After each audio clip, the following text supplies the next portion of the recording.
देखिए 27 जनवरी को एक ये न्यूज़ आई थी जैसे कि नैक एवलाइज grading system for higher education institute.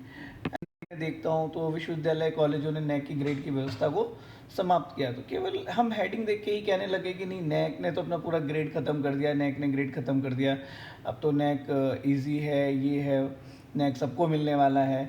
देखिए चीज़ें सबको मिलती हैं। अगर मैं एक एग्जांपल लूँ, जैसे कि एक 10th क्लास का स्टूडेंट होता है, तो आजकल हमने फेल करने की व्यवस्था को ख़त्म कर दिया है कि बच्चा क्या करता है कि केवल अपना एग्ज़ाम देता है।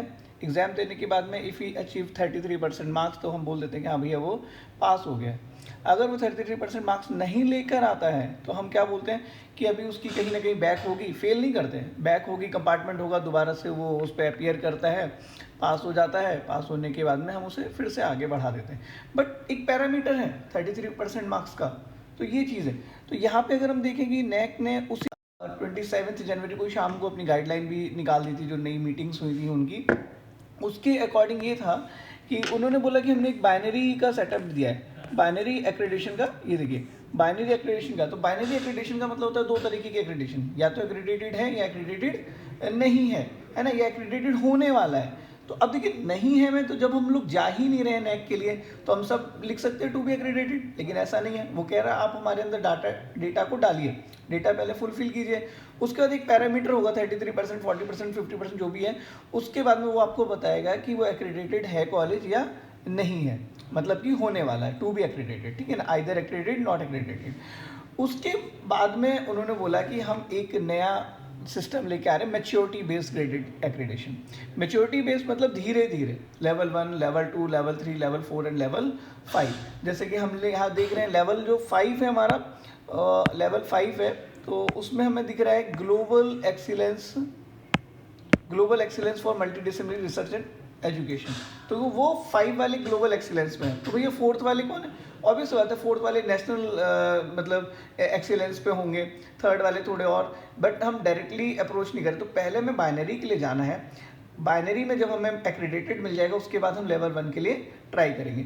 अब जो बाइनरी है, मुझे समझ में आ रहा है कि कुछ महीनों पहले अगर हमने एक वर्ड पढ़ा था PAC मतलब प्रोविजनल एक्रेडिटेड फॉर कॉलेजेस, एक आया था, वो ना 2 ईयर्स के लिए था। तो कहीं ना कहीं ये जो बाइनरी है ये भी कुछ टाइम पीरियड के लिए होगा, may be 2 years, 3 years, 4 year, 5 year, इस तरीके से, बट वो ज़्यादा उसके लिए नहीं आने वाला है। अगर हम इसी की बात करें तो ये multi mutuality based graded accreditation की ये देखिए, अब इन्होंने ये नए में ये भी लिखा है कि 1 नेशन 1 डेटा प्लेटफॉर्म। तो ऑब्वियस सी बात है कि जहाँ जहाँ अभी हम डेटा डाल रहे हैं, जैसे टीचर्स के नाम डाल रहे हैं, बच्चों के नाम डाल रहे हैं, जो अपने AICT वगैरह में हम जैसे डालते हैं पूरा इंफ्रा के बारे में कि कौन कितने स्क्वायर फीट का रूम है, कितने क्लासरूम है, तो कहीं ना कहीं वो भी एक जगह पे ही हम सारा डेटा डालने लग जाएंगे। NIRF हो सकता है कि एक ही जगह पे बाद में मांगने लग जाएं। अभी कुछ दिन पहले हमने देखा था आर्या जो था वो अपने इनोवेशन वगैरह में NIRF के साथ ही थे। तो इस तरीके से, तो अब हमें क्या करना है कि बाइनरी में जाने के बाद में हम जब एक्रेडिटेशन लेवल 1 और लेवल 2 के लिए फाइट करेंगे, तो कहीं ना कहीं इससे हमारी क्या होगा, स्टूडेंट्स एडमिशन इंक्रीज तो होंगे ही होंगे, क्योंकि भैया नंबर ऑफ एडमिशन नहीं होंगे तो बच्चों को पढ़ाओ, स्टूडेंट सेंट्रिक हो जाएगा। हमारे जो वेलफेयर स्कीम्स हैं, HR पॉलिसीज़ हैं, उनमें हम बहुत अच्छे बदलाव लेकर आएंगे। तो ये कॉलेजेस इस पर काम करना स्टार्ट कर देंगे। तो अब आती बात कि इसमें डिफरेंट क्या है।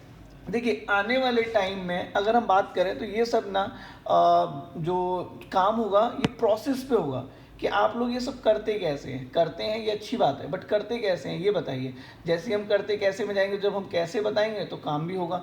तो अगर इसके पीछे होता क्या, इनपुट, कुछ ना कुछ इनपुट आया होगा, उस पर हमने एक्शन लिया होगा, एक्शन का फिर आउटपुट आया होगा, आउटपुट के बाद में फिर हम उसका फीडबैक लेंगे, देन फिर इनपुट हो जाएगा, फिर एक्शन होगा और फिर आउटपुट होगा।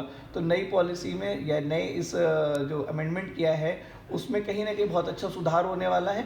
और जो ग्रेडिंग सिस्टम हम खत्म बता रहे, तो इसको हम ये ना बोलें कि वो खत्म हो रही है, हाँ may be it may converted into level system. तो अब सारे कॉलेज अपना डेटा डालेंगे और वो सिर्फ एक्रेडिटेड कहलाने के लिए डालेंगे। बट कहीं ना कहीं अगर हमें लेवल 1, लेवल 2, लेवल 3 बनाना है, अपने कॉलेज को बहुत अच्छा बनाना, तो we have to go for level 1, level 2, level 3, level 4 and maybe for level 5 also. Thank you very much.